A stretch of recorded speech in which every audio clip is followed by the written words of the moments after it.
Hey everyone, this is episode 471 of the OotiniCast being recorded. On the 16th of August, 2023, and this is the live version of the show that goes out, and with all the flubs and errors and all that good stuff. We put this raw version also up on YouTube afterwards, but then we clean up the audio and put that out as a podcast. That'll go out tomorrow. So let me go ahead and, X this out. It sounds so weird. Text, check. Yeah, Okay. We can't tweet anymore, so we're going to X this out. Oh, God. I can't remember that shit. Yeah. I'm just going to call it You Twitter. can call it tweeting anyway. I'm pretty sure no one cares. All right, let me get you going. I mean, maybe they do, but No. if so, it's very ironic. All right, so we're live now. Oh, actually, I put that on my own one. I'll just retweet it on the OotiniCast channel. Hang on a sec. I didn't. That was funny. All right, let me get over there. I'm wondering why it's so dark. I'm like, I didn't turn all my lights on. All right, well, at least it's on the OotiniCast channel now. Okay, let me retweet it. And Kitty Treats is on. Yeah. Hey, Kitty Treats, I want to see if you agree with me. When he turns his head to the side a little bit, he looks, and the short hair and the thick glasses, he looks a little like John Malkovich, I think. Something about his like nose and eyes and the thick glasses and the really short hair. He looks a little John Malkovich to me. He's very handsome, of course. We already knew that. Quit sucking up. All right. And it is 4, so we can get going. Are you ready, Kitty? I'm ready. All right. Let me have some water, and then we'll get going. Hi, sweetie. All right. Going in 5. Hi, and welcome to the OotiniCast. Buckle up. This is episode 471, being recorded on Wednesday, August 16th, 2023. I'm yours, Chill, and with me is my co-host, KittyKissz. Hey, Kitty. Hey, Chill. How's it going? Doing great. That little mini quote was from the trailer for Ahsoka. We'll be talking about that a little bit later in the show. I'm looking forward to it, and I know you are. Oh, yeah, I am. Because you've been like letting me know every time a new trailer drops. It's like, have you checked out the new one? It's awesome. It really is awesome. Said something different, and this one, Chill, go check it out. Yeah, there's lots of good stuff. We'll talk about that later. But what you been up to since the last show? Well, I've been doing some PvP on Starforge with this one dude. I don't know. Total butthead, I'm sure. Name, Complete incompetent. Oh, that's right. It's me. Yeah. By the way, everyone, Chill. He will never admit to it, but he is a awesome healer. Oh, thanks. In PvP, he kicks butt. I don't think very, very good at it. I never feel like I am, but I appreciate you saying that. I do try very hard. I'm very try hard when it comes to PvP. So yeah. Well, also there's something that you do that kind of made me step up my game a bit, where you're actually looking at what abilities you're choosing. And you're excited about it. Like you look at what you're going to be getting instead of waiting for the last minute like I used to. Right. And now I'm like, I get excited. I'm like, yeah, that's going to be cool. That's a defensive. Okay, blah, blah, blah. So I've kind of taken on some of the, some of those dealios, and really it's fun. It's really good. I got my last skill tree choice ability. Nice. So 73. Yeah. Yeah. And then you'll get a passive at 78, but no choice. And what did you choose? What did you choose? I went with getting my butt kicked gives me more force ability. Like more ability to cast. Oh, okay. Is it the when you get stunned or rooted, you get 20 force? No. It's just. Is it that one? I thought that was earlier. Okay. I think it's just when I'm getting hit. I forget. Oh. Anyway, it equals me being able to attack more. Oh, okay. Yeah. It's one of those things. It's kind of like a makeup ability. It's like if you get CC'd, your next ability does more damage, and it can kind of stack, I think. I don't remember. I think there's one like that in that tree. There is one, but I don't think that's the one that I chose. Oh, okay. On this particular one. But the other then I'm one not was sure which one you're doing. What's funny is that we were playing our last match today, and Yeah, your damage is getting really good, by the way. Thanks, it's fun. Yeah. There was this healer that wouldn't slow down, and of course I chose the ability that wasn't the slow down the dude you're trying to kill. Right. You know, so it was kind of funny. I'm like, I chose incorrectly. Yeah, 2% more damage doesn't help if the guy's never in melee range for you and your melee character. So I'm gonna kind of go back and forth and see which one I want. Yeah, I could see totally like for something like that where it's like, oh well, I think I'm gonna have like a PvE spec and a PvP spec. You know what I mean? Like, oh yeah, for my healer, for my healer, I'm not bothering. I'm just doing one that's geared completely toward PvP, and I'm just for PvE, I just accept it. It's it's reasonably good. It's all good. It's all good. It's fun though. I've been having a blast. Yeah. We've been doing it like practically every day, so it's for almost 2 weeks, right? Yeah, we're rocking and rolling. Yeah, we're both in the mid 70s now. I just dinged 75, and really excited because before that at 73 I could get phase walk, but I wasn't really excited about it. I've never been a big fan of phase walk. Like, yes, I get it. You can, it's a way to get out of trouble and blah blah blah. But I find that like either you're already so low when the next global comes up and you actually use the darn thing, and then you have to spend several globals healing yourself, or they just know right where you are and they run right over to you and whack you in anyway, or they turn on your buddies and you're so low that you can't really come out from hiding right away, and then there's several globals where they're not getting any healing either, or they're not getting any healing and they're taking all the damage. It's rough. I understand that phase walk is probably the best one, but I got to 75. I have a tactical, and it's the one that improves telekinetic blitz, which is one of the other choices you can make instead of phase walk, and the other one being whirlwind or whatever the sage version is. I don't care about whirlwind. It's okay, and certainly that has its uses in PvP. But if you manage to find a target that's not taking any damage and not going to break it instantly. But anyway, so DK Blitz is that one ability that came very late. Like, how like a few abilities got added in each expansion, and then when they did the 7.0 stuff, a lot of the abilities actually went away, or some of them went away, some of them kind of went away, and some of them are on the tree. A lot of them are on the tree, and then therefore you can only have a third of them. This is one of those. It was one of the last abilities that they gave sages and sorks, and it's the one where it's you have 3 stacks of it. It takes like 10 seconds to stack of them, to stack one, and then as you cast it gives a little buff for only like 5 seconds, which is less than it takes time to get another stack. So you can only use it a few times, then you have to wait for it to build up again, pretty much. There's more to it than that, but the idea is the first hit is pretty weak, the second one does more, and the third one does pretty good damage, actually. So using it once is kind of useless, using it twice is okay, and using it 3 times is actually pretty decent at that point. If you're a healer, though, you have there's a healing tactical, and what it does is not only does it do the damage, but it also heals whoever has the lowest percentage health within 20 meters of the target. Oh wow. So it's a smart heal, and it's pretty strong too, because it actually does more healing than the actual damage you're doing. So like if I'm doing 10,000 damage on the first one, it does like 18,000 heal, something like that. And then it goes up to like, the third one is something like 20,000 damage, and it can be like a 30,000 heal, and it can crit for like 40,000. It's really, really nice. Damn. And it takes 1 global. It's instant, and it's not too expensive either. In fact, I think the tactical reduces the cost as you gain more stacks as well, which makes it even better. So I was really looking forward to trying this, and I did. We did try to get it. We did get to try it in just a couple of them at the end there, and it's really fun. So much more fun than phase walk, partly because it's like, it's up pretty regularly, because not only you're getting the stacks all the time, but if you cast force speed, you get 2 stacks instantly. So so what you can do is zap, force speed, zap, whatever, and then you just have to wait. But then the next time force speed's up, it doesn't matter whether you've used it again in the meantime or not. You can just get it to full right away and just use at least 3 stacks, and you can get a 4th one in too.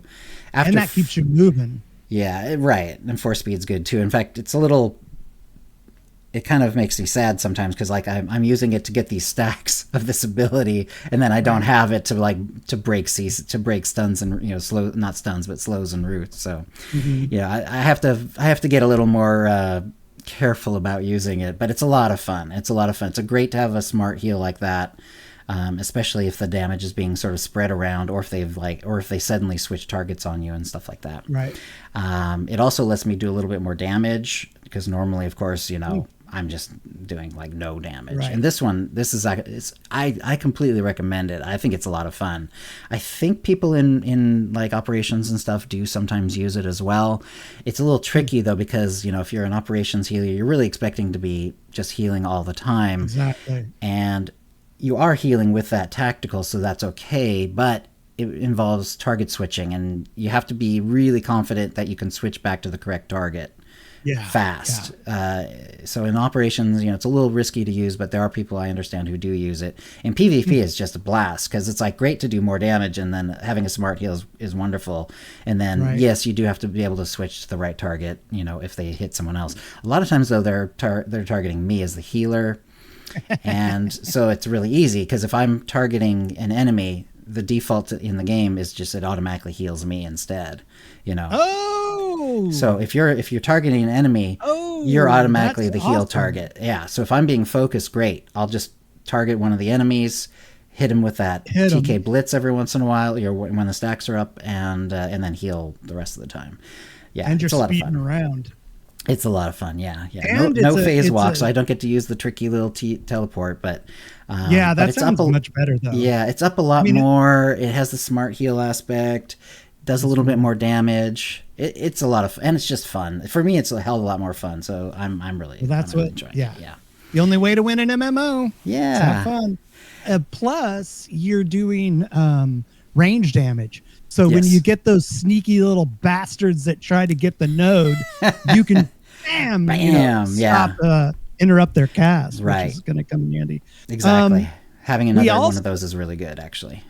Another thing that we got into this weekend is that Chill and I and Kitty Treats did some PvP. Yeah. Our trifecta of DPS, heals, and she was the tank. Yeah. And that was so fun. Mm-hmm. It was, we did that on Saturday, and I swear, it felt like we played for like an hour and a half. Right. And we had been on for like 4 hours. 4 hours. It was just like crazy. Whoa. Yeah, it was a lot of fun. It was a lot of fun.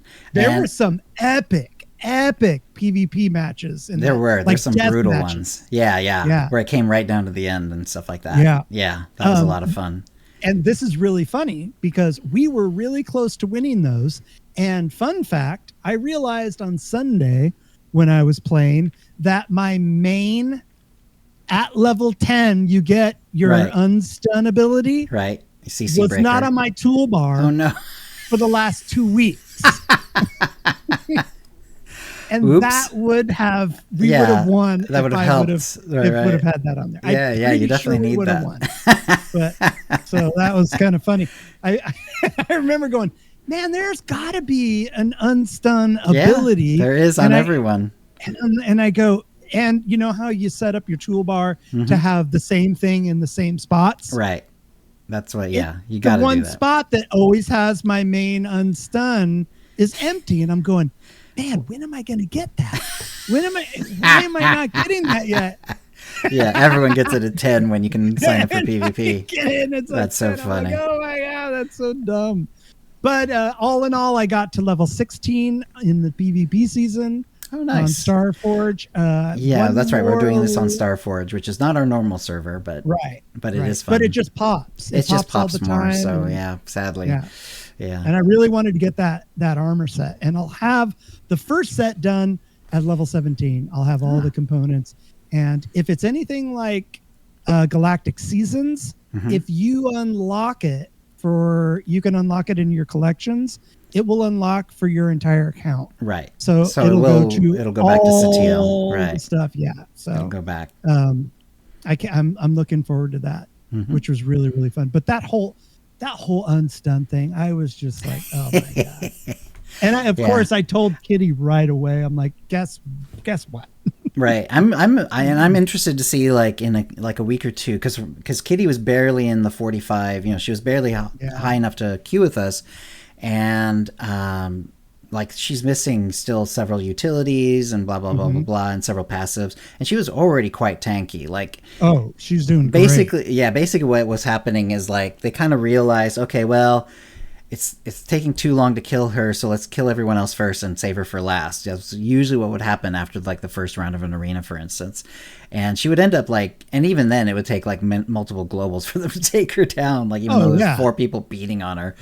And she was getting, you know, pretty good protection numbers in for her level and stuff like that, and it's just going to get better. So I'm really excited to see like what she's able to do, like, you know, when she has the extra abilities at 60 and you know, and whatever the other one is, and then there's, you know, multiple passives that you can choose as well. It's gonna be a lot of fun. And she's also really good at throwing that guard around, not just letting it stick on one person, right?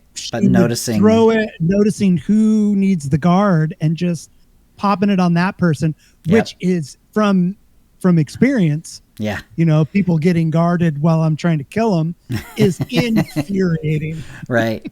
And then, of course, taunting is great, too. Yeah. If you taunt, it's like, if you taunt and you're guarding someone, it's like, it's really hard to kill someone through that. It drives me crazy. And especially if they have a pocket healer. And especially if you're not in a death match, you're in like, you know, you're playing against, you know, multiple people, more than 4 people against 4 other people. You don't know who the tank is. So you're like, okay, there's a guard going on. And I'm like, okay, who's guarding? Right. Who's the Someone's tank? gotta Who's be guarding? Doing it. But yeah, it's fun. She does great. I can't wait. That's going to be super fun. I have also done a little bit of nightlife because I realized I'm enjoying myself on Starforge. Not going to switch over. I'm Satil Sean, you know, ride or die. Yep. But I do not have enough of the cartel market certificates on the new so one. I'm gonna I'm gonna dedicate a day that it just I gotta get some of those. Well, you'll gotta have that black die. Right. It's I need it. And you've got tons. I'm sure you have tons of Kingpin and, you know, tokens and stuff. Well, because and maybe some emperors too. Because after a day of playing, I will have anywhere from 8. Maybe 4 to 8 of the Emperor chips. The Emperor chips, right? So I'll forget it for a couple days, and then I'll go and have like 20 something go in there. So, and what's I've gotten quite a few things over there on Starforge. I got a pet, one of the rare pets. I got the new mount, the leisure mount. The leisure, right. And then I got the new animal mount, and I got what else did I get? I got 2 of the claw droid machines. I've gotten several 2 of the those gonk droids, which is I'm cool with, but I don't have any of the Frojo on that server, and I want a Frojo on there. So a Frojo? Which one's the Frojo? The Rodian. Oh, right. I always just call him Froyo. Okay, because his name is really similar to that, Yeah, I'm just like, whatever, who cares? I got one of those. I think I got one of the Rodian ones and one of the Gamorrean ones, Mercenary to the Stars, that's what it is. Mercenary to the Stars, that's a good one. Yeah. So, just, it's kind of fun being over there because I don't have any mats. So I'm trying to get. I'm doing something similar. My main crafters, because I want to have all the crafters over there, and now I'm leveling up my Cybertech, and then I think I'll have everything. Nice. So I got to have that Cybertech. But other than that, trying to stay cool, looking forward to Ahsoka, and that's about it. Nice. Off to you, Chill. All right. Let's see who Twitch thinks is in chat. 01L is here. Alicia Dre, Drapsnad, Eric, PA972, Evan 04111, Kata, Kitty Treats is here, Omen, Alski, Retox Detox is here, Riru's here, Shira's Bloopers, and Squishy Twitchy. Hey everyone, thank you for coming. And let's see. So we did the PvP character based, and mine's based on Karma from League of Legends, sort of a cosplay character, and she's been leveling right up, and we ended up at 75. Really a lot of fun. I also transferred an old non-cosplay character, just one of my old, like really old. It was like an old main from like Shadow of Revan or something like that. She was like another 65. This is Satil Shanda's Starforge, and this is to get the Datacrons. This might have been happened like right before the last show, but I've kind of noticed some other things there because of that. So like, I did some numbers because like, so Karma happened to be level 15 at the time, because why I was noticing like I feel really a little weaker than usual, and also like. I looked at like the Datacron situation, because it's like, oh yeah, well I had at one point I did make a transfer before, which is why I actually have like legacy level 48 or something like that on Starforge, because I made a transfer before, but it was long enough ago that the changeover for Datacrons had not happened yet. You still had to do Datacrons on a character by character basis at the time I switched. Oh my god! So I looked at the Datacrons, and they were like, I had one or two of the basic ones, and like even on Nar Shaddaa, I had like 1 of 5. I was like, oh my god, I have no Datacrons. I either have to do like an entire Datacron run, or I'm gonna transfer a character. So I transferred a character. So Karma was level 15 at the time, and damage on TK throw went from 634 to 705. So that's something like 15. It's like 15% more damage, and her health went from 3527 to 4206. So holy again, gained about a little over 10% of her health too. So it's like, yeah, damn. One Datacron's not a big deal, but like every Datacron in the game, it adds up for sure. I still have a whole bunch that I need to get.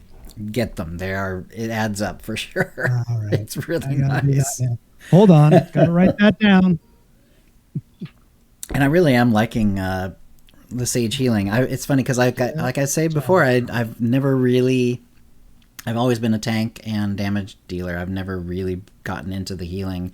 I've tried it multiple times, of course, just over the years, here and there, making a character for fun or for cosplay purposes or whatever, but never really felt like, like I was really getting the spec. But with Karma, it really feels like it's coming together. It feels pretty good.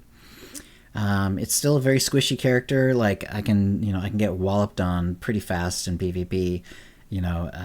Like it happened today. Like the first one, it's like I got stun locked so hard. Oh my god! And I assumed that I was going to be okay, and I was prepping some other things as soon as I got out of stun, and then they killed me. And so I guess I should have bubbled, but it's like, holy shit! And it turned out it was like this one, like 78 level Vanguard who did 2.4 million damage in 2 rounds, 2 very short rounds. And like the next highest person did like less than half that. So yeah, he was just super high damage, super bursty. They took me down as fast as you right after they took you down. Yeah. So right. So it wasn't even cooldown based. One cooldown. Right. It wasn't even like super cooldown based. It wasn't like, and I popped all my offensive cooldowns and then took down the healer, and then I had to drag it out for the next person. Yeah. No, he took you down almost as fast. It was crazy. So fast. I just went. Yeah. I did a little better in the second round because I was preparing for it, but yeah, I still went down. You guys at least got down the healer that time, but yeah, after that, they just pulled ahead because they had the one character who just did crazy damage. It was insane. And then we saw him like one more time, and then for some reason we never saw him after that. But whatever, it's all good. So over the last couple days, because of course you take Monday, Tuesday off, and it's like I didn't want to. I don't know. I mean, I'd done enough PvP for the week. We'd long since finished the weekly, so like I didn't feel the need to do any more in Karma. So I made a hardcore character on Satil Shan based on Wrecker from Bad Batch. For me, it's rare. I don't do a lot of Star Wars cosplays, but this one felt like fun. So Chill hates Star Wars. He can't stand it. Well, it's about, for me, it's like the challenge. Like it's like a challenge to get the right cosplay. And if I'm doing Star Wars characters too often, it feels like, well, they kind of have that suit in the game, because people like the suit, because people watch the shows or the movies, in this case, the show. Well, you even do color details. Like you get in there. Yeah, I try for sure. Like I don't care what the eye color is, or that you're very specific. Right. Like I make sure that the eyes are the same. And I actually I usually look at a picture of the character when I'm first making him to get the eyebrows and stuff like that correct. I'm pretty happy with how Wrecker looks. It's pretty accurate. You can't do the one white eye thing, unfortunately, because Wrecker has that one, whited out eye where he got milky injured. Eye. Yeah, but he has a bunch of scars around that eye anyway, because presumably it all happened at the same time. So I do have a scar that goes right down that eye. So it's pretty close. And there's actually a sort of especially body size 3, there's a face you can do that's pretty accurate for Wrecker. I'm pretty happy with him. So he's a hardcore character, and how I do hardcore characters is no help from companions. They have to be put on passive, and no death. If you die, then the character's done. I have to get rid of him. So I've made him as a bounty hunter, but with Trooper Vanguard, and he's a shield, so a tank. So, I mean, obviously that kind of helps with survivability, but there are times when it's like, oh my god, I am just not doing enough damage. Well, and that's going to get worse as it goes on, of course, because, Coming from the guy who punched his way through the entire game. I've done that too, but still. And, of course, I'm kind of skank tanking it, the old PvP thing where, you are a tank, you have a shield on, but you have a bunch of damage gear to sort of buff your damage instead of, buffing your survivability. Yeah, that's going to come in handy, though. It's pretty good, yeah. And eventually, right now, at level 15 as a tank, you get a 1 minute cooldown that's pretty strong. That gives you 15 seconds of increasing armor as you take more damage until you get 5 stacks, and then it's like it stays there. But it's a lot of armor. Like, you're taking very little damage at that point. And when it drops, you lose that. But in the tank version, when that drops, you also get for each stack of that buff that you got, you also get a chunk of your health back, and it ends up being, I think it's 30% of your health, which is a pretty solid heal.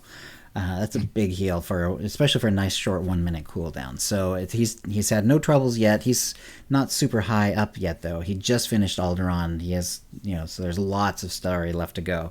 I've always said, like, if I ever get a character to end game, so if he gets to 80, then the hardcore will be unlocked, and I can do something else with him if I wanted to. But no one's ever gotten there yet. Hopefully he'll be the first. But and I do have. I decided to do bounty hunter just sort of as a headcanon thing. It's like, okay, well, if the war was over and he was a clone, but maybe like the rest of the Bad Batch was dead or disappeared or whatever, well, he'd probably become a bounty hunter. That sounds reasonable. So let's do him as a bounty hunter. So that's what I did. It's also fun to just mix up the stories with the abilities, which you couldn't do before 7.0.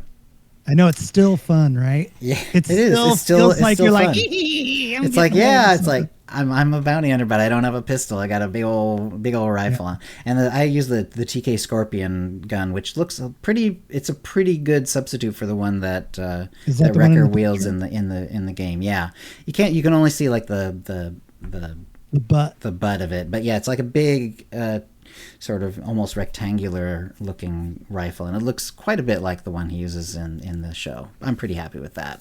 The helmet's really fun too. It looks like his, but it has the little fangs instead of like the skull look, but it's pretty similar other than that. And I'm really happy with his look, actually. Cool. And then I'm using Mako as sort of like an Omega stand-in. So she has like one customization that makes her blonde, so it's not super accurate, but it's fun, and she's a little body size 1. He's a giant body size 3 male guy, and so it really does she makes her look like really even smaller than she normally does, and so it works. And funny, like, because I was trying to, I've done some story stuff as well, of course, but because I was getting ahead of you in levels, I was also spending a lot of time in the nightlife event, and I got a lot of random stuff, but none of the really big prizes, and I still haven't gotten like that luxury skiff thing yet. But Wrecker had like 5 chips, and the very first one he played, and he got the whole box of armor. Oh, no way. So I got the full box of armor prize on the first pull that he did, yeah.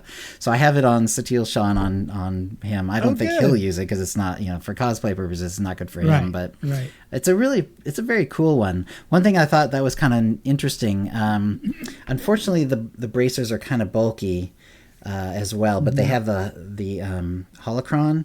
And I accidentally I was doing some previews, and I noticed like what you can do is you can put the wrist one on, and the wrist is what has the holocron stuff. Oh, so if you could find a glove that the wrist wouldn't clip through, you could actually have the holocron look anyway on another character. But it'd have to be pretty bulky gloves, because unfortunately the bracers are pretty bulky, and they were clipping through even his sort of heavy armor looking gloves that he's using. I think it's called the Stalker's set. It's not the biggest armor in the game or the bulkiest, but it's kind of the most accurate, so, or at least for him once I dyed it. So anyway, it was fun to see that. And yeah, so I think we can go on to the tip of the week. Let's see, if you could, let's see, someone Phil wants to see the character. If you want to, is there a way to get the picture into the chat, Kitty, if you can figure that out? I don't know if you can or not, but otherwise, you have to have the access to the show notes. Right, so let's go to the tip of the week, and Kuze actually wrote in. Okay, yeah, I'll see if I can. Sorry. Can I copy it? Is there a way to paste it? No, you can't just paste it. Okay, I'd have to link it somewhere. You'd have to take a screenshot. Yeah, I'll have to do something later on. I have it as a picture on my hard drive, but I don't know how to. I can't just drop that into the chat, unfortunately. You could tune in to Chill's streaming and check it out. That's true. If you go to Chill's Room Stream, twitch.tv/Chill's Room Stream, then you could look at the recent videos, because it'll show up on the recent shows. So anyway, so Kuzi wrote in, found a good way to farm Notes of Reflection and Emperor's Casino chips. These numbers are without using Amity or the boost, so I can only imagine how much better it would be. The rat ghouls on Terrace, Republic Terrace, clarified later by Kuze, seem to be a really good option. They are easy to kill, come in large packs, and are melee.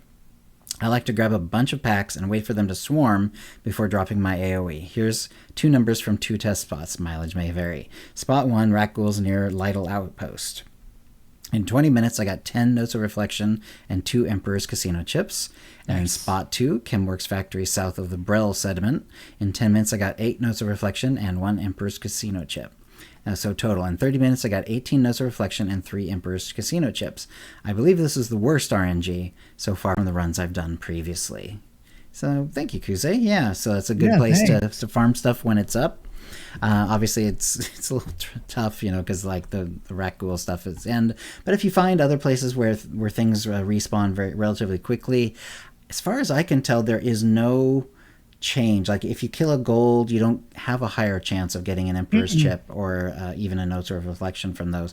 It can be as weak as they want. So someplace like even the chlor slugs on Korriban, they respawn relatively fast. In fact, quite quickly. So you can do some circuits of those and pretty much be killing all the time, and that might be another good spot. And I also put one in myself. And Kitty reminded me of this. If you're on a server where you have no gear, so which you can just drop on a character when they get to certain levels, and you ding 70, and if you have some credits, you go to Osis, and you can get purple 252 gear with set bonuses that will last until you ding 75, and then the set bonuses go red on you, unfortunately. Your character does not have to have gone through the Osa storyline to get the gear. I confirmed that because I did that on Karma, who is still on Rishi. And it is bound on pickup, so you can't do it on another character and mail it to them or anything like that. Yeah. And I believe you do actually have to be level 70 as well. So I think I tried at like level 68 or 69 to just go there and buy it ahead of time, and it's like, no, it wouldn't let me. So you have to ding 70, then you go to Osis and you can get it. It's relatively... It's not super cheap, but it's not the most expensive thing in the game either. No. It's kind of like, it's worth it. And if you're really quick and you can get from 70 to 75, you can sell it back. Oh, so you get it for free. If you're really fast at leveling, yeah. Also, another thing is back in the day, you used to be able to deconstruct them and get end game currency. Right. That's no longer... That doesn't happen anymore. Mm-hmm. Yeah.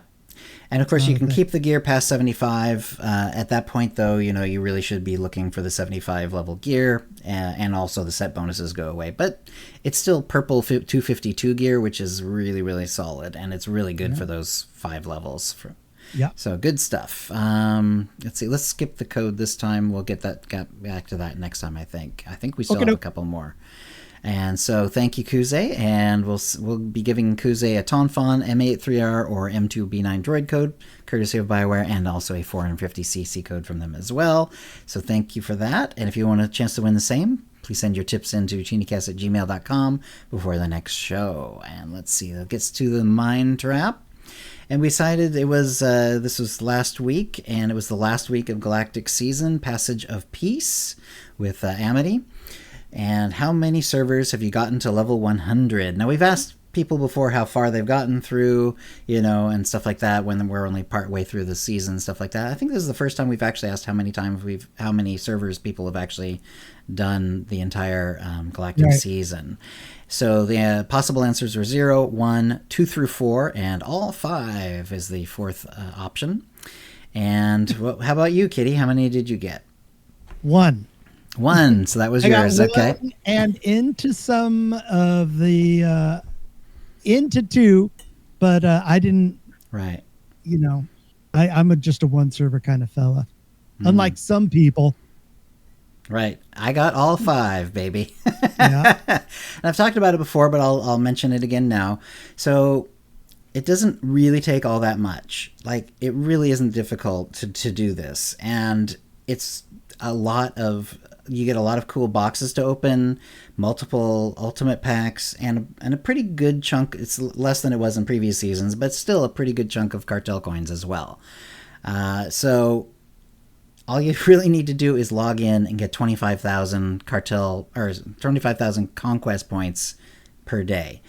So basically, the easiest way is you have to have a level character who's at least level 10. Even on the server that's the worst lag for you or whatever, it's really easy to get to level 10.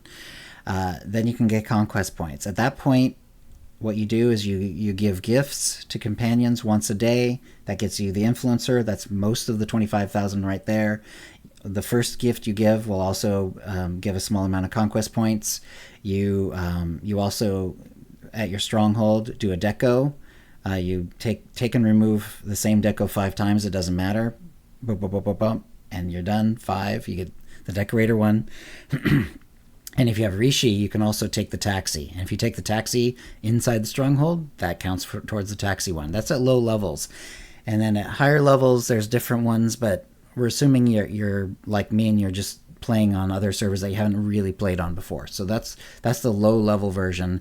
That'll get you about 26, 27, 28,000 a week. There's also some weekly ones that will sort of happen here and there because you do a certain number of crew skills and stuff like that. Make sure you do your crew skills, because another one is you get you level up a crew skill, you get a chunk of conquest points as well. So do all that.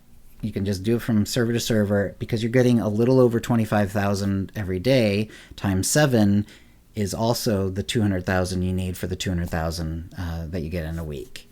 And that's even if you did nothing else, you would get most of the way through the season. But then you can also do like get turn into the things and get Amity's reputation up 1,000 on those weeks. That's another weekly done right there. And there's some other ones you can do like that. And that way you can also kind of like, it makes it a little easier. And you can also, if you want to, you can go out and do the ones where it's like, okay, well, I'm going to do the one where I defeat 100 enemies with Amity. That really doesn't take that long either. And you can shorten how long it does by just going to places that have lots of little groups and stuff like that. But yeah, I have all five Galactic Seasons. It's really not that difficult, and totally worth it, because I'm like I always get to open all these boxes on my stream, because it's like I always have like more boxes unlocked. Tons of interesting stuff. I've gotten, there's the ultimate packs, so I've gotten a couple, obviously not every ultimate pack gives you something that thrills you, but I mean, I've gotten some of the cartel companions that way, some gold armor sets, some interesting mounts, all kinds of cool stuff. And that's in addition to all the, armor and weapon and deco and mount, all the other packs that they have.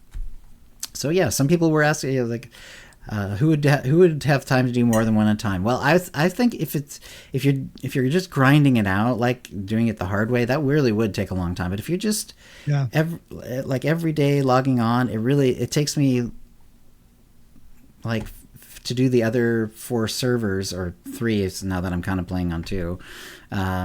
it's like it can go as little as like 10-15 minutes. It's really, really quick. So it really is not that difficult. You do have to be very consistent though. Yeah. And let's see. And someone else asked, I haven't tried. Do the Amity missions vanish when it's over, or can you finish with the extra stuff without the extra stuff? Actually, I did try that today. So we are now past the galactic seasons. I even went to Coruscant and some of the other places, and those little, little fire things that you would do the cold moon, meditation around, those are gone. But I did take a character who had not unlocked Amity yet at all, unlocked Amity on that character, and took Amity all the way through the story. You do have to have some gifts in order to unlock the further parts of the story, so you're going to have to get the gifts in one way or the other, either from doing enough of the previous season or going to the season's vendor and getting some of the gifts that way. But yes, you can, if you want to see all of the Amity story, it is still possible. So that's good. And yeah, and most of the people who were responding was like, yeah, I'm not doing more than one. I know. Yeah, it's kind of steady. Yeah, exactly. So anyway, let's get to the holo feed. And I remember you've said before, Kitty, like you've tried to do all 5, but you keep forgetting, and then it's like it just doesn't happen. I tried to do just one other one, I'm pretty fickle when it comes to stuff like that. But again, we're coming up on another season. Maybe I'll give it a try. Excellent. Yeah, it should. Well, we don't know exactly when, but I think it's supposed to be relatively soon. We'll see. I mean, I log in every day. I might as well. Yeah, exactly. Actually, I do, like, even though we're off season now and there's not a whole lot of reason to do it, I still do log in every day. It still helps a little bit. You could argue that it really is not necessary and I should kind of drop it. But what you can do is, if you do enough of the daily logins, you'll get like those ones that give you 100,000 conquest points. Right. So if you forget for a couple of days or you're away from keyboard for a few days, you can make up for that and get that weekly, that sort of thing. So there are, some benefits. And of course, if you get enough, like, you can also get some embers that you can sell. Those are still multiple million credits on every server that I've seen. Yeah, I mean it's easy to get. It's easy to get lots of credits if you just do the daily logins and just because sometimes it's the wealthy missions. Those are also saleable on the GTN, and they sell for pretty good amounts. They've actually gone down. For a little while, it was actually pretty high. Like even the low level ones would sell for several 100,000. Now it's like the low level ones are back down to like under 100,000 and on most servers, and only like the 11s are really worth like low, like over 1 million sometimes, but and sometimes even more than that. But anyway, all right. Just open them up if they're the 11s. Just run them because sometimes you usually get a. Like you get some nice gifts, you get some companion good stuff, gifts, and you get it's one of the easier way to get the purple materials, which either you can again sell on the GTN or if you do end up crafting on another server, that helps. Yeah, definitely. All right, so on the HoloFeed, one of the big news items was that it looks like the cloud servers are coming. Well, one of them, in fact, has come. The Leviathan French server is now on the cloud. So this is something that was tested for the APAC server, which isn't one that's active right now, but it's one they're looking at doing, and it's one that they had before for a short time early on in SWTOR's run. And like I said, they're looking at bringing it back. And when they tested it, the people who actually lived in Australia, New Zealand, in the area where it was designed for, were reporting some pretty good numbers, like good lag numbers, and it seemed like it was going pretty well. And clearly they're happy enough with it that they have started to move the regular servers, the actual live servers, to the cloud as well. They started with Leviathan, presumably because it's one of the smallest, easiest to move. And yeah, so they did the Leviathan. It is now complete. It took multiple hours, and they had to kind of update people, let people know. It's interesting for whatever reason, when they do this, they actually have to take down every server very briefly. The other servers got to come back pretty much right away. But in a lot of times, if they're doing a maintenance, you'll actually be able to play during the maintenance, and you won't even notice anything. But in this case, they had to take every server down at least briefly, and then they brought everything else back up except for the Leviathan, and the Leviathan was then moved to the cloud, and that took several hours essentially. Not too bad though, considering they're literally just moving it into an entirely different server. Really cool. Yeah, so I have not been able to really talk to anyone on Leviathan. Don't know enough French to really try to talk to anyone when I'm on the Leviathan server for my dailies or anything. So I haven't really been able to hear has it gone well, and what's the lag like? Is the lag better? Is it is it also nice and smooth? Because a lot of times the actual lag number is kind of important, but whether it's steady or whether it bounces around a lot is even more important. Because if it's bouncing around a lot, that means the game is going to get very jittery on you very fast. But if the lag is very smooth, even if it's a little high, that's actually okay. Hopefully with the cloud server, it would stay the same or even be a little lower. I don't know exactly where I think they were all in. Was it all in Ireland? All the I want to say all the European servers were in Ireland. I could be mistaken in that. In any case, reasonably close to France, but not within France as far as I know. So the cloud server could potentially have a lower lag number as well. Haven't been able to confirm that from anyone on that server, but that'd be interesting to hear. I would love to, if anyone is playing actively on Leviathan, please let me know. Yeah, I'm looking at Dev Tracker, trying to see gleam any kind of news at all, but no, nothing. And a couple of things that the SWTOR said about going to the cloud servers. This is more, this is from the devs themselves. Next week, we'll be setting up our game servers to be moved over to the cloud. This is an initiative we've been testing for months, beginning with the public test server over to the cloud last year and testing a new server on AWS in April of this year. That was the Apex server that we talked about. We were thrilled to announce the next steps in this journey with our players. We've been making strides in our efforts to modernize and update the game. Some of the benefits of this particular migration are: 1. Back-end updates that are crucial to the continued health and stability of the game can be streamlined more efficiently. 2. Resources required to maintain our current systems can be reallocated to focusing on enhancing the game experience. In other words, part of the cost for them of SWTOR is maintaining the servers. Right now, they have been using their own server farms essentially, and they have to hire people and stuff like that. If they can do it more cheaply by using Amazon servers and other, I don't know exactly which cloud service they're using, but Amazon has a famous one, but there's others as well. Google, I'm pretty sure, has one as well. If they can do that more cheaply, then they can take that money and hire people who to actually do other things for the game rather than just maintain the servers. 3, we'll be able to leverage and integrate updated tech such as newer hardware and software. Through cloud modernization, we can update numerous tools and automation workflows, which will help us maintain the game for long term. And 5, once finalized, SWTOR may be able to extend its server's capabilities to reach new players. That'd be the APAC, but who knows where else. When is this happening? We want to minimize long-term impact on playtime, so we'll be moving servers over in small batches, beginning with a single server first, and that was the Leviathan. This information came out before the Leviathan switch. We are targeting August 15th to migrate the Leviathan server over to the cloud. That has now been done. It is important to note that when we do the migration, we'll have to bounce all the servers. This is what I kind of mentioned earlier, meaning they will be taken down momentarily, but brought back up immediately, except for the server moving to the cloud.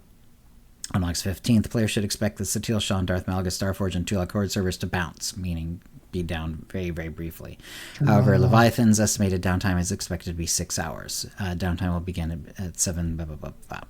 Upon successful completion of the initial migration, we'll communicate on the next batch of servers that'll be moved over and a timeline of when it will happen. This is too soon, so we haven't heard that yet.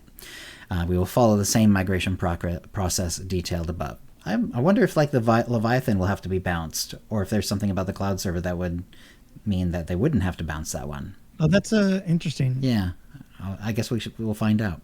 Yeah. As always, we'll communicate additional details or any timeline changes on our social channels and forums. All right. And also, Game Update 7.3.1 is coming soon. Now, we know that because it has 7.3.1. This is a non-story update, but it doesn't necessarily mean it's a small update. A lot of these non-story updates still have lots of great updates to to various game systems and so on. Oh, yeah. With Games Update 7.3.1, players can expect the launch of Galactic Season 5. Well, there you go.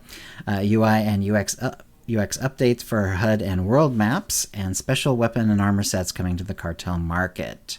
Yay! So, Galactic Season 5, and it's going to be called Confidence and Power.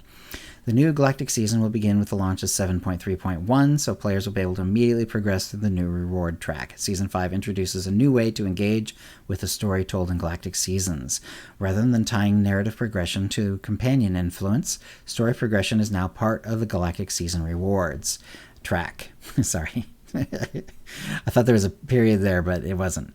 Part of the Galactic Seasons rewards track. Players will unlock new story missions as they progress through the reward track, with the final mission granted at season level 40. So you don't have to get all the way through it or anything like that, but 40 is, a pretty reasonable way through. Additionally, instead of receiving a new companion, players will interact with several new characters, like an oddly enthusiastic astromech named 3VIL, which basically spells out evil in sort of leet speak, while making dialogue choices that affect gameplay. Under the command of a mysterious master, 3VIL, it's actually 1L, sorry. 3V1L will test the player through a series of trials to see if they're worthy of the master's teachings of the dark side. Whether this is a prank or a serious threat, the player must decide how deeply they will commit to these dark trials to uncover the truth. We're also adding new objectives that will involve companions being set to specific roles, space missions, and operations. There are more objectives available for players who are subscribers or have preferred accounts. More details will be shared at a later time. So I think it was a little vague there, but when they're saying new objectives, I believe that refers to Galactic Seasons objectives specifically. Yes. So yeah, they're adding new Galactic Season objectives that will involve companions being set to specific roles. I believe that means healing, tanking, or damage. That sounds fun. Yeah, space missions and operations. So space missions, I believe, is the on-rail space missions rather than Galactic Starfighter. And operations, which is interesting because, they've always been a little leery about adding operations to stuff like Galactic Seasons because only a small percentage of the player base actually does operations. But in this case, it sounds like it's going to be objectives available for players who have subscribers or have preferred accounts. Sounds like those are going to be kind of those things. So yeah, that makes sense because include them in as these extra ones for subscribers, right? Because people who are doing operations are inevitably subscribers. Or preferred at least, and may temporarily not be a subscriber. But anyway, more details coming on that at a later time. And then it has a little picture of 3V1L, I don't trust them. Little dark gray and red little astromech. Oh, it reminds me of the evil BB-8 from yes, what right. Rise of Skywalker. Yeah, I think it was. Yeah. The one that figured out that BB-8 was under the trash can or whatever. He's all. Mapping improvements. Players will see UI UX improvements to our HUD and world maps. Most notably, we will improve the quick travel flow to be more informative. The quick travel ability will no longer open a separate travel map, but the world map instead, and it will display the quick travel points next to your mission objectives. These icons will also be present on the HUD overlay map and the mini map. Pretty interesting. Did you watch the video on that? They had a little video. I must have missed that one. No. Yeah, it was pretty cool. They were just showing, the new UI map that they had added, the transparent one. Yeah, I always use that one actually instead of the mini map. Yeah, I prefer that one. On the video, they were showing them using the quick travel points on that map, nice. But not, kind of going. You know how you would go, okay, I'm going to quick travel, and you'd have to click the quick travel icon. Bring up this one, it looked like you would just hit the icon on the map and quick travel to it. Okay. Yeah. I'm not sure if I would actually prefer that. Hopefully I could take that off if I found it distracting, like if I was hitting it by accident. But Oh yeah. I mean, I'm obviously, because quick travel, you can't do it already if you're in combat. So I mean, Right. it probably isn't going to be too much of a problem. But yeah, we'll see. It could be interesting. It just looks like the icon too. So Yeah. Yeah, it's a pretty specific spot to click on. Oh, I see what you're talking about, because you'd have it up all the time. Right, I have it up all the time. So you might accidentally. Gotcha. I might. Yeah, so I might turn that feature off, or I might go back to the mini map, I suppose. I like having the map around most of the time. Although I find that it's really not very useful in PvP. Like, I never look at it in PvP. I never do either. Yeah. So maybe I should just swap, because you can just swap it with a click of the button. You know, there's like a little dongle that you click on that swaps it between the full map and the mini map. I think we have all the PvP maps memorized by now. Yeah, exactly. I don't think we need. They're not that complicated. Yeah. All right. Let's see. And there are a number of other UI UX improvements that were made, and they'll be covered when we publish the 7.3.1 patch notes. I love that stuff. Yeah. Additionally, we'll be adding a host of exciting new offerings to the cartel market. And I've heard Jackie say something like that she was really interested in the ones this time around anyways, also. So, I mean, not anyway, but also. So I think we should keep an eye out for that. So I'll be interested to see what if it has to do with like some of the upcoming Star Wars stuff or whatever. Yeah, I've been saving my cartel tokens, so. Yep. Yeah. I actually have quite a few cartel coins. Yeah, right. Mr. 5 servers. However, like last time there was a sale, like I wasn't able to get anywhere near like what I needed to unlocked, because there's a lot of unlocks, because that was the thing. Unlocks. Galactic Seasons gives me so many boxes. Like I have practically every bronze and silver weapon and armor set in the game unlocked at least once, but not necessarily all of them unlocked for the account yet, because it just takes so many, even on sale. So many. Yeah, I spend the year collecting armor, collecting stuff, and then I spend Life Day unlocking. Yes. And then rinse and repeat. Right. There's usually 2, and they're almost 6 months apart. They do one around Life Day and usually one on Star Wars Day, roughly. Because I got the Andor set, the quote unquote Andor. Oh yeah, I remember outfit, that one. And I haven't opened it. Oh wow! Because I just don't know what character I want to put it on, right? And I know that I'm not gonna unlock it till Life Day anyway, and that's 6 months away. So I'm in no hurry. You don't want it on just one character. Yeah, I'm like, I gotta wait. That's funny. All right, let's see. So they do give us a little bit of a hint as to timing. Game Update 7.3.1 will be launching late August or early September. That's really not that far off. We are on August 16th as of this recording. So yeah, I'm assuming late. I mean, the 22nd would be the next Tuesday. I mean, I'm assuming that this is going to happen on a Tuesday, because that's usually when they do the weekly maintenance. So it's either the 22nd or 29th. 22nd seems really fast. So it's either the 29th of August, or maybe 5th of September, or maybe, who knows, 12th of September. Who knows? It probably depends on how well things are going for them behind the scenes, bug fixing and so on. So, right. But we'll see, and we'll keep an eye on that. But still, it could be relatively soon.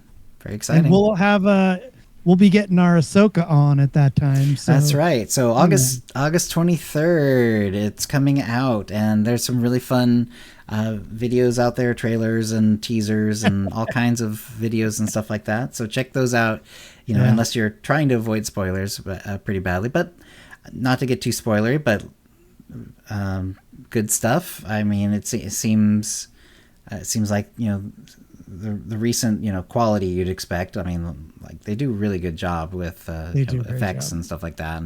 But lots of references to Ahsoka's past. So Rebels, and Clone Wars era stuff.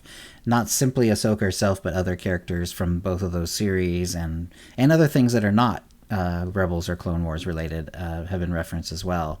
So, not to get, again, too spoilery, but yeah, some pretty interesting stuff. So they've been really hitting it hard too with the advertising, which is, I think, it's good. It seems like it's more this time around than what was it? The last one was Kenobi. Maybe Kenobi. For Star they Wars went anyway. hard. They went okay with Kenobi, but they seem to really, really be going hard for Ahsoka. Mm-hmm. Right. Like it's on buses and. Linnaeus is saying that they might be hitting the advertising harder because of the strikes. That could be it. The strikes are still going on, so yeah. That makes Schoolmaster that good insight. That makes sense. So the strikes are still going on. It's possible that a lot of things are going to be delayed, so they want to hit the ones that are coming out as best they can, so people know there's something to watch. And in the meantime, I support the strikers. I hope they get what they want, because Disney and these other companies make lots of money, and people who work for them should be able to expect a reasonable lifestyle standard. I agree. Making the main product of these companies. Mm-hmm. I mean, yes, the parks and stuff are also very, very important to Disney and blah, blah, blah. But, ultimately it comes down to, the shows and the movies and the other sorts of things, artistic things that get put out. And anyway, yeah, really good stuff. I have high hopes for that series, and big fan of Rosario Dawson as well. I mean, she's been around a long time. She's done some wonderful stuff. Like I still remember her like in Sin City and stuff like that. She's done some really cool things over the years. Jay and Silent Bob Strike Back too. Yeah, I remember her in that. Yep. I was like, who's that? Who's that? Well, I feel the same way about Sin City. So Sin City was really great. Yeah, that was really good. Did you see it in the theater by chance? Did I? Because I saw it in the theater. It was crazy. I think I did, but I mostly remember it from watching the DVD, because I mean we got the DVD at one point and I watched it, over the years a number of times that way, and I can't quite remember if I saw it in the theaters, but I feel like that about a lot of movies. Like there's some that I just know that I've seen in the theaters, but like for a lot of movies, it's like I can't remember. Even though this was an era when I would have watched most of the movies I ended up getting on DVD, I did see on the theater at that point. So I'm going to say yes, but I can't remember it. Sorry. I remember Bilbo freaking me out. Or Frodo, sorry. Frodo. What's his name? Oh, you man. Bilbo when he I does. was like, when he had his glasses and stuff. I was just like, yeah. And of course, in the theater, it's like, he's huge. He's looking down at you. Well, besides, of course, the Star Wars movies, sometimes there's some great movies that just work really well in the theaters. So, because I've actually seen, like, as much as I like Pulp Fiction, I've seen it in the theaters like probably 4 or 5 times over the years, and it's just amazing in the theater. It really. There's really something special about that movie when you see it with a live audience. I lived in downtown Portland during the time that was out, and I lived by 2 movie theaters. And if I didn't have anything to do, I would just walk to the theater, see what's on. If there wasn't anything at one, I'd go to the other. And there was one called Pulp Fiction. I never heard of it. And I was all by myself, and I was I'm going to go check it out. I went in, and I'm just going, holy, what is going on? And that whole scene with the gimp, I was just going, oh boy. Well, it was so. It's pretty jaw dropping. Yeah. You're just like. I just remember seeing John Travolta and going, oh, John Travolta. I haven't seen him in a while, time. Right? And that was the first time I kind of registered Samuel Jackson. Because he was he's been in all kinds of stuff. He was in he was in Coming to America. You remember? He was in Coming to America. He was in Coming to America. If you watch it again, you remember how Eddie Murphy and what's his name? The guy who had the talk show, and they come to America, and then they get jobs at the fast food place, right? And then the fast food place gets robbed. That's Samuel L. Jackson. Oh, no way. Yeah, right. In like 84 or whatever that was. Arsenio Hall. Thank you, Schoolmaster. Arsenio Hall. Schoolmaster, coming up with the info. That's great. Yeah. Goodfellas. He was in Goodfellas. Oh, right. Yeah. He his character doesn't have a great time. No, his character. Of course, most of the characters don't have a great time in that movie. Not a good ending. Yeah, and of course, although I think actually Jurassic Park and oh, that's right, he was in Jurassic Jurassic Park. Yeah, those Hold on to your butts. Those would have been really close to each other. I think they were right around. They had to have been put out like less than a year apart from each other. I think they were right around the same time. But anyway, yeah. Anyway, good stuff. Yeah, that's funny. Talk about a movie that is fun to watch in the theater as well. Jurassic Park is certainly that too. All right. Anyway, yeah. So we're looking forward to Ahsoka for sure. And yes, and you won't, right, and like Schoolmaster says, because of the strikes, the actors aren't allowed to, and the writers and so on aren't allowed to really talk about it, because you're not allowed to. That's part of the strike. So they're just putting out basically a ton of ads that are based on clips from the show, which is fine. All right. Anything else, Kitty? Do you have any special streams or anything coming up? No. Did you actually? There was a Rackle event. Did you do a Loken event this time? No, we PvP'd. That's right. That's right. You were with me. That's right. Yeah. I would have thought that you would have grabbed a little bit of time for it, but no, that's okay. To be honest, I forgot. I completely forgot about it. Right. I think Kitty did too. Well, we were having fun. So that was one of the days hot. she was with us. It's been very hot. Yeah. I'm sick of it. Right. It's like I'm looking forward to 90. Yeah, exactly. I'm like, oh, it's only going to be 98 tomorrow. Yay. Yeah. It was about that today, and it's like, oh, thank goodness it is 101 or 106 again. It's 104 here. Oh, that's brutal. Yuck. Yeah. So anyway, thank goodness you have at least partial air conditioning in the rooms where you're sleeping and stuff and working your streams and stuff. So it's very lucky. You have some relief, and I'm glad for that. So hallelujah. Yep. All right, Kitty. So if there's nothing else, I guess that's the show. Yep. If you'd like to play with us in the Utini Knights Guild on the Republic side of the Satil Shan server, or in our Utini Rage Guild on the Empire side. Sorry, I alighted right into that one, and I screwed up your timing. My bad. On the Empire side, do a / join Utini to join the Utini channel and let us know you're a fan of the show. You can email questions and comments about the show to OotiniCast@gmail.com. Follow us on Twitter using OotiniCast, or Mastodon at OotiniCast@mastodon.world. You can find contact details for us on our website, OotiniCast.com, which includes how to subscribe using iTunes, Stitcher, and the rest.